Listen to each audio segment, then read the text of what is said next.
Bonjour à tous, aujourd'hui on s'intéresse au complexe avec une question tirée d'un sujet de STI 2D de mars 2022.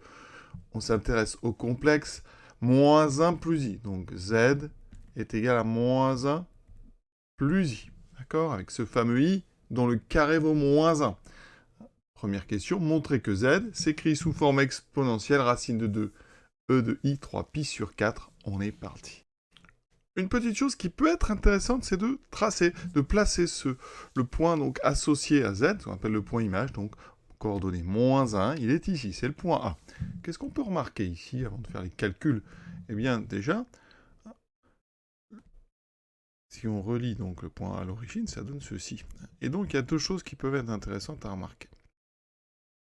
Tout d'abord, si on regarde l'angle de rotation qui permet d'aller d'ici à là, comme le point est sur la droite d'équation y égale moins x, parce que moins 1, 1, ici, on est donc sur la bisectrice, c'est la deuxième ici, d'accord? Donc là, on a 45 degrés. Donc ici, on a un angle droit plus 45 degrés, c'est-à-dire qu'on a 3pi sur 4. Alors ça, c'est pas une démonstration, bien sûr, ça illustre. Et ensuite, le module, eh bien, c'est la longueur que vous avez entre le point image A et l'origine. D'accord? Donc cette longueur ici, elle est très simple à calculer, c'est du Pythagore. Vous voyez, ici, on a un triangle rectangle avec ici un. Ici, on a un bel angle droit. Donc, Pythagore nous dit très vite qu'on a racine de 2. Donc, graphiquement, on peut voir qu'effectivement, on a un module qui est racine de 2 et ensuite un argument qui est 3pi sur 4. Donc, c'est bien racine de 2, EI, 3pi sur 4. Mais ça, c'est pas une démonstration, mais ça illustre bien ce qu'on va faire. Il faut bien que vous compreniez que l'écriture moins 1 plus i, c'est une écriture qui permet d'être en coordonnées cartésiennes, et en fait, on se place dans une autre façon de repérer les points avec un angle, ici, un argument, d'accord, qui permet de repérer le point, avec ici un module et un argument. Alors, il faut faire attention pour ne pas mélanger les deux types de coordonnées. On est dans ce qu'on appelle les coordonnées cartésiennes et la coordonnée polaire. Polaire, cartésien. Donc c'est pour ça qu'il y a deux écritures. Une écriture qui permet de se déplacer dans un monde de coordonnées x, y, et une deuxième écriture qui permet de se transporter dans un monde avec une écriture angle et module, d'accord? Ou module et angle. Donc comment on fait ça par le calcul? La première chose qu'on fait, eh bien, c'est de trouver le module. Et on va faire apparaître ce triangle en fait rectangle. Pourquoi? Parce que z, c'est moins 1 plus i, d'accord? Donc ça veut dire que z s'écrit a plus ib, avec a égale moins 1 et b égale 1. Ce qu'on appelle la partie réelle de z. La partie réelle de z, c'est donc moins 1. C'est l'abscisse du point A. Et la partie imaginaire de z, c'est 1. C'est l'ordonnée de 1. D'accord? Pour calculer donc la longueur OA, c'est-à-dire le module de z, eh bien on prend, c'est les formules classiques. Alors si vous voulez vous mettre en coordonnées avec des vecteurs, le vecteur OA donc a pour coordonnées 1, 1, donc moins 1, 1, pardon. Et donc, pour calculer, c'est racine de moins 1 au carré plus 1 au carré. Donc, partie réelle de z au carré plus partie imaginaire de z au carré. Vous voyez, c'est très simple tout ça. Voilà, et ça nous donne racine de 2. Donc, vous voyez qu'on retrouve assez bien ce racine de 2 qu'on avait vu sur le dessin. Maintenant, comment on arrive à l'angle? Alors là, c'est un petit peu plus compliqué. La première étape, ça va être de factoriser z par racine de 2. On fait apparaître donc tout simplement moins 1 sur racine de 2 plus i sur racine de 2. Voilà. Et à ce moment-là, eh bien ici, il va falloir trouver un réel θ tel que son cosinus soit moins 1 sur racine carrée de 2 et son sinus soit 1 sur racine de 2. D'accord? Alors c'est possible, on vous le demande. La plupart du temps, c'est très difficile de trouver un réel, mais ici, on a 1 sur racine de 1 sur racine de 2, c'est les mêmes nombres, au signe près, parce qu'on a un moins. Alors vous le connaissez sous une autre forme, ce 1 sur racine de 2, parce que si vous multipliez en haut et en bas 1 sur racine de 2, et vous le multipliez en haut et en bas par racine de 2, ça fait racine de 2 sur 2. Donc là, tout de suite, on doit se rappeler, on est dans la famille pi sur 4. Alors la famille pi sur 4, ils sont 4, tout dépend des signes. Là, on a un cosinus négatif, un sinus positif, donc on est à gauche.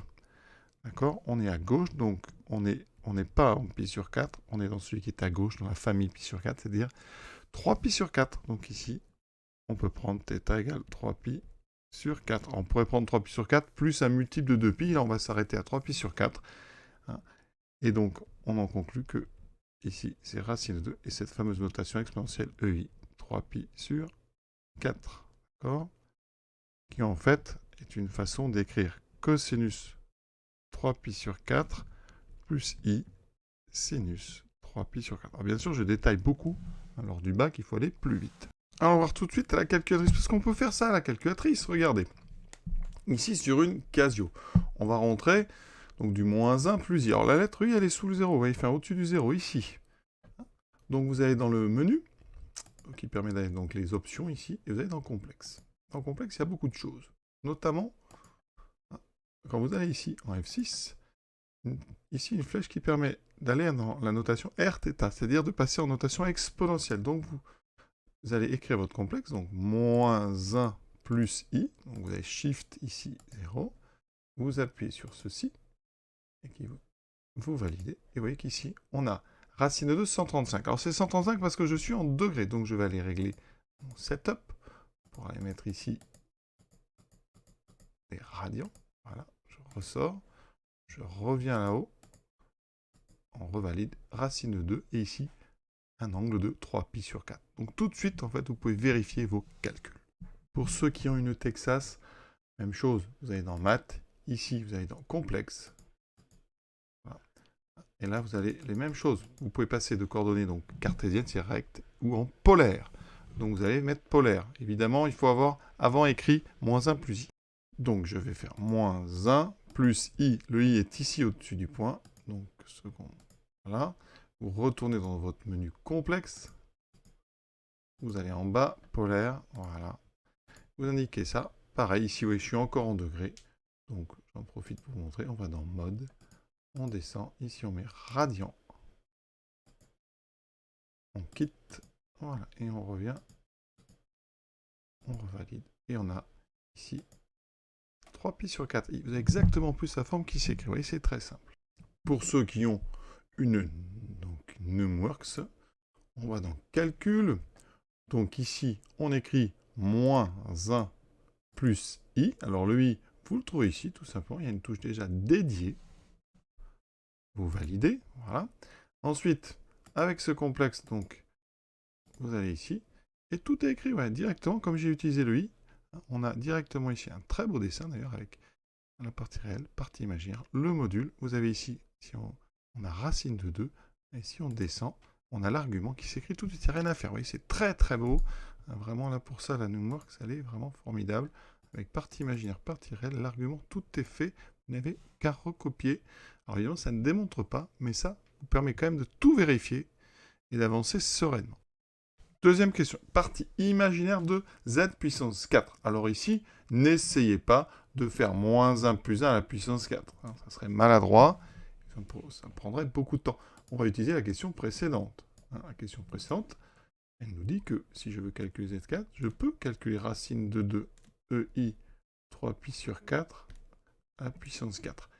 Pourquoi c'est pratique? D'abord, c'est un produit. Donc, on va mettre racine de 2 à la puissance 4 et ei 3 pi sur 4 à la puissance 4. Il y a une formule très importante dans le cours qui dit que, quel que soit θ réel, et n un entier, ei, donc nθ, alors le n n'est pas encore dedans, pardon, ei θ, si vous le mettez à la puissance n, eh bien le n va aller multiplier le θ. Formule de Moivre. Donc ici, le 4, on va le rentrer, il va multiplier 3 pi sur 4. Et ça, c'est bien, parce que quand on multiplie 3 pi sur 4 par 4, eh bien les 4 se simplifient, il me reste 3 pi. Donc, très vite, mon Z4, il vaut racine de 2 puissance 4. On verra combien ça vaut, c'est très simple. EI, 3 pi. Alors maintenant, racine de 2 puissance 4 à côté. Donc ça fait racine de 2 fois racine de 2 fois racine de 2 fois racine de 2. Alors, on peut le faire comme ça. Racine de 2 fois racine de 2, ça fait 2 fois 2, ce qui fait 4. Autre façon de voir les choses. Racine de 2 à la puissance 4. Si vous le mettez d'abord au carré, c'est racine de 2 au carré, le tout au carré. Or, racine de 2 au carré, c'est 2. Ça me fait 2 au carré, donc 4. Premier facteur réglé. Donc, ça fait 4 fois EI 3pi. Alors, 3pi, hein, c'est pi plus 2pi. Donc, c'est la même chose, hein, que EI pi. Et EI pi, on est à gauche dans le cercle, et c'est donc moins 1. Ça fait 4 fois moins 1, ça fait moins 4. Donc, la partie imaginaire, il n'y en a plus, il n'y a plus de plus i, vous voyez, il n'y a rien là. Donc, partie imaginaire de Z4, eh bien, elle est égale à 0. On va vérifier ça quand même. Donc, on prend n'importe laquelle des calculatrices, je vais prendre celle-ci. J'écris moins 1 plus, donc i. Vous fermez la parenthèse, vous mettez puissance 4. Et vous vérifiez, il reste moins 4, donc la partie imaginaire de moins 4. Si vous avez un doute, bah vous utilisez im, vous mettez imaginaire donc de moins 4, et normalement, il va vous répondre 0. Voilà, ça avec tous les modèles de calculatrice, hein, n'inquiétez pas. Voilà, donc pour cet exercice, hein, on va dire qu'on est dans du domaine du cours, hein, c'est pas difficile, mais il faut avoir compris le principe. Voilà. Donc rappelez-vous, hein, formule de Moivre, hein, les puissances peuvent rentrer et multiplier l'argument. Et c'est souvent une astuce qu'on utilise dans des sujets de bac. Voilà, à très bientôt.